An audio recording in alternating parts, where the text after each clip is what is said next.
Fala pessoal, tudo bem com vocês? Beleza, galera? Seguinte, em mais um vídeo aqui do canal Fisicando Fácil pra vocês, né? Primeiramente, seja bem-vindo ao canal Fisicando Fácil, você que está chegando agora aqui no canal, tá bom?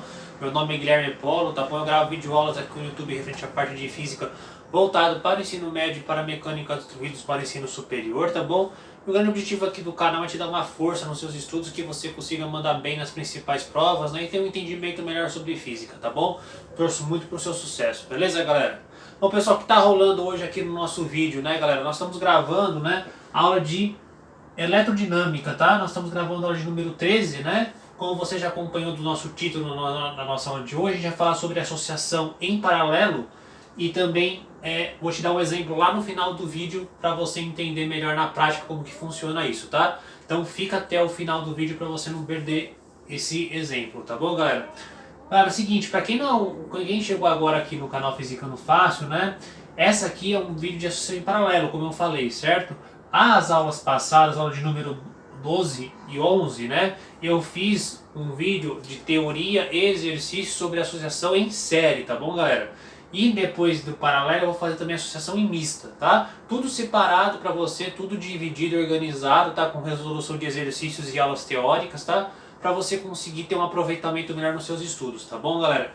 Então, se você já gosta de um tipo de conteúdo assim, bem organizado, bem detalhado, né? Já deixa o seu like aqui no vídeo, tá bom? Que ajuda muito aqui no YouTube esse like, tá bom, galera? E também, se possível, né, se inscreva no canal, tá? Clique no sininho de notificação para você receber os próximos vídeos aqui do canal Fisicando Fácil, tá bom? Isso é bem importante, tá bom?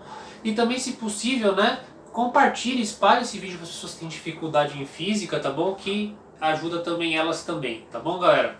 E também me ajuda com o projeto, fazer com que esse projeto cresça aqui no YouTube, tá bom? Conto muito com a ajuda de vocês, beleza? Galera, vamos para nossa aula então? Bom, galera, associação em paralelo, né? A gente tem aqui, eu fiz um esquema que é uma associação em paralelo, né? Então vamos entender primeiro o circuito, né? Aqui eu tenho uma força eletromotriz, né? Uma tensão, certo? Eu tenho um polo positivo e um polo negativo. Eu tenho aqui 3 resistores, que é feito por essa cobrinha, caso você não conheça essa cobrinha, né, que a gente chama de resistor, né? E tenho aqui as correntes que passam nesse resistor, né? O que você precisa entender quando você sabe se a associação está em paralelo ou se está em série? Vamos relembrar, na aula lá de associação em série, o que eu falei para você? Para você gravar de uma forma mais fácil, associação em série é quando só tem um caminho para a corrente percorrer. Logo, na associação em paralelo não vai ser assim. Vai ser o que? Que a corrente ela vai ter mais que um caminho para poder percorrer, né? Que é o caso desse circuito, tá legal? Então, lá a gente falava que as correntes em todo o circuito era igual, em todos os pontos, né? E a tensão em cada resistor era diferente. Aqui na associação em paralelo é diferente, é justamente o inverso, né? Por quê, galera? Vamos perceber aqui nesse exemplo que eu te dei, né? Eu tenho aqui uma corrente, o I total, né? Que está saindo aqui, né?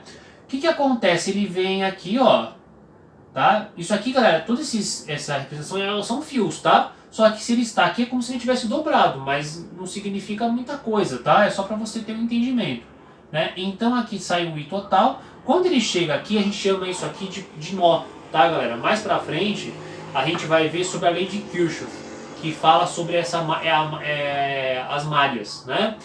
E essa é a questão de nós, né? Mas pra gente, por enquanto, a gente não vai se atentar tanto a isso, tá? Mas aqui, ó, galera, aqui é um nó que tem, certo? O que acontece? Quando essa corrente total chega aqui, concorda comigo que ela tem duas opções?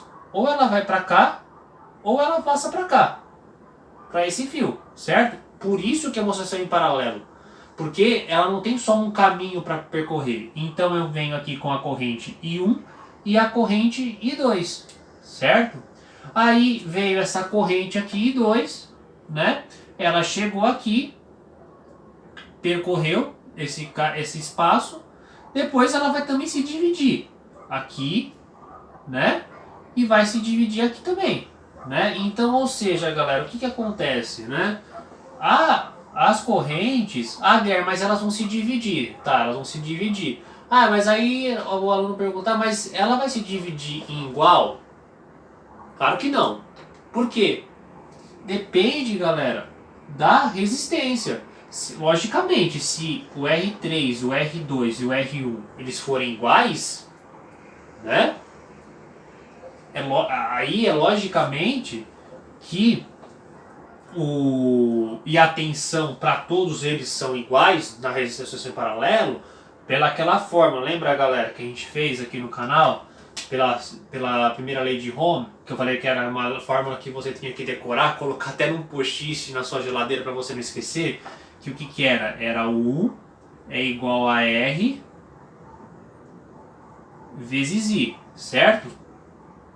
Lembra essa fórmula? Então, ou seja, se na associação em paralelo o meu U ele é igual para todos os pontos, né?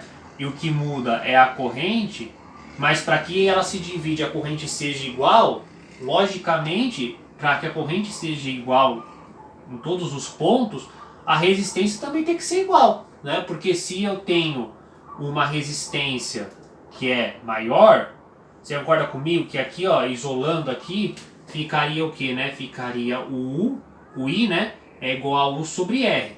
Ou seja, se eu tenho que esse cara aqui ele é constante, né? Ele é igual para todos os pontos, e a resistência, se eu tiver um resistor 3, por exemplo, aqui, for menor do que o resistor 2, você concorda comigo que a corrente que passa pelo I3 vai ser maior? Porque o R3 é menor que o R2. Ah, e se o R1 for maior que o R2? Bom, se o R1 for maior que o R2, por exemplo, logicamente a corrente que vai passar em um vai ser menor, porque elas são inversamente proporcional, galera, né? Entendeu? Então, basicamente é isso. Então, elas não se dividem em iguais, tá, galera? A corrente, o valor da corrente não é igual, tá? Por exemplo, vamos supor aqui, eu tenho, sei lá, 30 amperes aqui, né? Ah, então são 3 correntes, então vai ser 10 aqui, 10 aqui, 10 aqui. Completamente errado, tá, galera? Tá completamente errado, tá bom? Então, é por essa forma que a gente faz a associação em paralelo, tá? Outra coisa que você pode notar, né, galera? Você pode colocar pontos, né, nesses nós, e você vai entender por que também está em paralelo. Porque o conceito de paralelo, muita gente se confunde, que quando vê uma ilustração de um circuito, porque ele está assim em paralelo, ele está assim, né, paralelo, vamos dizer assim, o pé da letra, né, geometricamente falando, ele está paralelo, é porque ele está em paralelo, mas não é bem assim, tá, galera? Tem que ter um entendimento. Como que funciona? Vamos supor, galera, que aqui, ó, eu tenho um ponto A, certo?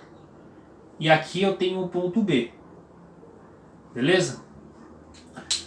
Nesse espaço de fio, quando eu não tiver numa parte do fio, eu não tiver um resistor, eu continuo chamando essa letra A, tá? Então aqui no caso, galera, fica a letra A, tá? Porque não tem nenhum resistor aqui. Então aqui fica o A, né?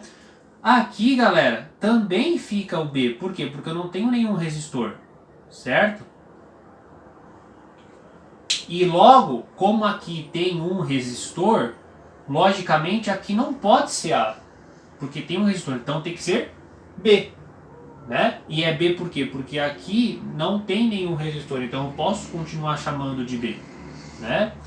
Nesse caso aqui também, aqui vai ser o A, né? E aqui vai ser o que? Vai ser o B, né? Aqui também vai ser o A e aqui também vai ser o B, né? E aí você perceba, né? Ó, eu tenho o A e o B, A e B. Então eu posso dizer que como as letras são diferentes, eles estão em paralelo, tá? Então, basicamente é isso que a gente representa, tá? E agora, galera, o que a gente vai ver, né? A gente vai ver a resistência equivalente da associação, tá? Só um outro detalhe, galera, que eu esqueci. Isso aqui que eu fiz de colocar os pontos vai ser mais importante, galera, quando a gente estudar associação mista. Por quê? Porque nessa associação mista, o que diferencia? Basicamente, já vou dar um spoiler para vocês referente a essa parte. É que na mista, no circuito, vai ter resistores que vão estar em paralelo e também vai ter resistores que vai estar em série. Por isso que você precisa ficar ligeiro e craque, entender quais resistores estão em paralelo com quem e quais estão em série, tá? Então, isso aqui é fundamental que eu fiz quando for mista. tá? E a gente vai ver mais detalhado isso nas aulas de associação em missa, tá bom? A resistência equivalente da associação, galera, a gente já sabe, tem uma fórmula, né, que você calcula isso, tá? Muitos de vocês devem saber, mas eu vou explicar como que você chega nessa fórmula, tá? Primeiramente, galera, você tem que pensar, né, que é o seguinte, né, que a gente tem a seguinte fórmula, né, que a gente sabe que o U é igual a R vezes I, né, que foi o que eu marquei aqui, que é a segunda lei de Ohm, tá? A primeira lei de Ohm, beleza? O que acontece, galera? Eu posso fazer o que eu fiz aqui, ó. Então, para cada, vamos supor, vamos usar esse exemplo de 3 resistores, tá? Poderia ter 4 aqui, 5, enfim, tá, galera? O que eu poderia fazer? Eu posso falar que o I1, por exemplo, vai ser o U sobre o R, certo? R1, tá? E assim por diante, se for o I2 e o I3, é o I2 sobre U sobre R2, tá? Só outra coisa que eu esqueci, galera, aqui, né, então como que fica a questão de tensão e resistência, né, tensão e corrente, né? Então, na associação em paralelo, como a gente faz, né? Eu já vou apagar só essa parte aqui, galera, né? O que acontece? O que acontece? A gente já tem, então a gente sabe que na associação em paralelo, a gente vai somar as correntes, porque elas são diferentes, né? E as tensões aqui, por exemplo, vamos colocar a tensão AB, vai ser igual à tensão 1, que é igual à tensão 2, que é igual à tensão no ponto 3. Então a tensão que está aqui é igual que está aqui, que está aqui, que está aqui, tá? Basicamente, a corrente e a voltagem se funcionam dessa seguinte forma, tá?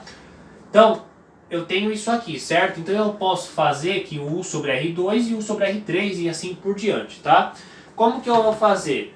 Eu vou pegar essa fórmula aqui do I total, né? Então o I total, galera, vai ser o I1 mais o I2 mais o I3, tá? Então o I total, galera, o I total vai ser o quê? Vai ser o U sobre a resistência equivalente, certo? Só troquei que o R1 é resistência equivalente.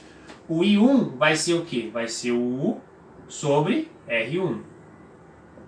O I2 vai ser o U sobre R2. O I3 vai ser o U sobre R3. Tá legal? Basicamente é isso, né? Como que a gente fica, né? Para simplificar isso, eu posso tirar todos, como tá todos os membros U, eu posso tirar eles e colocar o número 1, tá? Então vai ficar como? Vai ficar 1 sobre a resistência equivalente é igual a 1 sobre o R1 mais 1 sobre o R2 mais 1 sobre o R3. Tá legal? Basicamente, a fórmula é essa aqui. Tá, galera? É a fórmula que vocês normalmente já estão acostumados, que já fica ela pronta. Mas eu te mostrei como que você consegue chegar nela. É pela primeira lei de Ohm, né? Isolando o I e tendo o conceito de associação em paralelo, que as correntes vão ser somadas, tá? Então, basicamente é isso, tá bom? Então, ou seja, a resistência a gente consegue calcular por essa forma, né? E galera, tem outros casos especiais que eu marquei aqui para vocês que aparecem nos exercícios. A gente vai fazer exercícios desse tipo, né? O que acontece, galera? Quando eu tenho 2 resistores, por exemplo, nesse caso que eu fiz, eu tenho 3, eu poderia ter 4, 5, né? Mas quando eu tenho 2 resistores, eles não precisam ser iguais, tá, galera? O valor do resistor. Mas quando eu tenho 2 resistores, eu tenho um jeito mais fácil de calcular a resistência equivalente. Como que é? Eu pego o R1, multiplico pelo R2 e divido o R1 mais o R2. Tá legal? Então, basicamente é isso, tá bom? É uma forma mais tranquila. E também tem um outro caso, galera, quando eu tenho 3 resistores iguais, aí precisa ser iguais, tá? Suponhamos seja resistor de 20 ohms, 20 ohms e 20 ohms, tá? Eles são iguais, eu pego o valor dele e divido por 3, tá? Porque são 3 resistores. Então é um caso especial que você tem. tá? A vez de você usar essa fórmula aqui, por exemplo, que é 3 resistores, só que aqui são 3 resistores diferentes, né? Aí você usa essa fórmula. Agora, quando for 3 resistores iguais, você usa essa fórmula aqui mais simplificada, tá bom?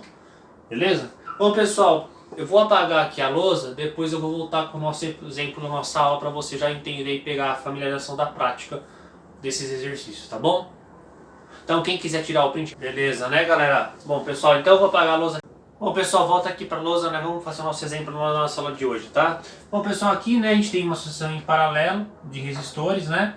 Ele pede pra gente, basicamente, eu até coloquei o tipo de circuito parecido, igual, né, praticamente, ao que eu fiz na aula parte teórica, tá? Só que agora com valores, né? E aí a gente pede para calcular alguns valores aqui, né? Então no item A ele pede para a gente calcular a resistência equivalente, tá? Então como que a gente calcula a resistência equivalente, né? A resistência equivalente, galera, como que a gente faz, né? A resistência equivalente, como são 3 resistores, não são 2, né? E são 3 resistores diferentes, o que a gente faz, né? A gente pega então essa fórmula que a gente viu lá, né? É 1 sobre a resistência equivalente é igual a 1 sobre o R1, que eu já vou colocar o valor aqui, tá, galera? O R1 aqui é 10, mais 1 sobre 15, mais 1 sobre 12, tá? Beleza? O que eu vou fazer agora? Eu tenho que fazer o MMC, né, galera, entre esses caras, né? Entre 10, 15 e 12, né? O MC entre esses caras vai ser 60, tá? Se você fizer aí, vai dar 60, tá? Eu não vou entrar nesse mérito como que faz o MC, mas é 60, tá? Então aqui, galera, 60 dividido por 10 dá 6. Multiplica por 1, dá 6, né? Mais 6 dividido por 15 dá 4, né? 4 vezes 1 dá 4. Mais 60 dividido por 2, por 12 dá 5, né? Vezes 1 dá 5. Então isso aqui vai ser 6 mais 4, dá 10, mais 5 dá 15, né? Então vai ser 15 sobre 60. Então aqui vai ficar a resistência equivalente, vai ficar como, né, galera? Então vai ficar a resistência equivalente é 1 sobre R, REC, é igual a 15 sobre 60. Eu posso multiplicar em cruz, né? Então vai ficar 15 REC vezes 60, né? Desse lado aqui. Então a resistência equivalente, eu passo para cá o 15 dividindo, né? 60 dividido por 15 vai dar, né? 60 dividido por 15 dá 4, né, galera? 4 ohms, tá legal? 4 ohms. Beleza? Então a resposta do item A é 4 ohms, tá? A alternativa B, como que eu vou fazer, né? A alternativa B. A alternativa B, ele pede a tensão em cada resistor. Bom, galera, a tensão em cada resistor, né? A gente já tem a resposta, a gente não precisa fazer nenhum cálculo. Por quê? Porque ele deu que a tensão aqui, né, vamos supor aqui nesse polo, né, positivo e negativo aqui, né, tem 120 volts. Então a tensão que está nesse resistor é 120. Então matematicamente eu posso escrever como, né? Posso escrever que o U total é igual ao U1, 2, o U2 e o U3, que é igual a, vou colocar aqui, né? Portanto, né, é igual a 120 volts, tá? Então, basicamente é isso. Lembrando que isso é válido com sucessão em paralelo, tá? O item C, ele pede a corrente elétrica em cada resistor. Agora sim, a gente vai ter que calcular para cada resistor, porque a corrente muda, né? E logicamente, elas vão ser diferentes, porque a resistência são diferentes. O valor da resistência, né? Então, como que a gente calcula, né? Então, eu vou colocar aqui como que a gente calcula, né? Então a gente tem aqui, né, o I1, que vai ser então, quem vai ser o I1? Pelaquela fórmula, né, galera? Lembrando, né, a tradicional, né? Você tem aqui o U é igual a R vezes I, então eu quero achar o I. Eu isolo ela, então vai ficar U sobre R, concorda comigo? U sobre R1. 1 sobre R1 vai ser 120 dividido por 10, né? Então vai ser 120 dividido por 10, dá 12 amperes, né? O I2 vai ser quanto? O U dividido por R2 vai ser 120 dividido por 15. 120 dividido por 15. 120 dividido por 15 dá 8, né, galera? 8 amperes. E o I3 vai ser o sobre o R3, que vai ser 120 dividido por 12, né? 120 dividido por 12 dá 10, tá? 10 amperes. Então, a resposta fica esse cara aqui, esse cara e esse cara, tá? Deixa eu fazer a separação aqui para você entender das alternativas, né? Esse é o A, esse aqui é o B, tá? Esse aqui é o C. E o item D, ele pede para a gente calcular o que, galera? A corrente total. Vamos ver se você está atento. Como que calcula a corrente total, galera? Como calcula? Não é a somatória das correntes? Se eu tenho as 3 correntes, eu calculo. Então, como que eu faço? O I total, né? É igual ao I1 mais o I2 mais o I3, né? O I1 é 12, o I2 é 8 e o I3 é 10, né? 12 com 8 dá 20, com mais 10 dá 30, né? 30 amperes. Então a corrente total do circuito é 30 amperes. Tá legal? Basicamente é isso, tá bom? Bom, galera, nossa aula de hoje fica por aqui, tá? Eu espero que gostem, espero ter tirado as dúvidas de vocês, tá? Torço muito pelo sucesso de vocês. Gostou da aula? Deixa aquele like, tá? Que ajuda bastante aqui no YouTube, tá bom? Forte abraço, fique com Deus, bons estudos, até a próxima e valeu!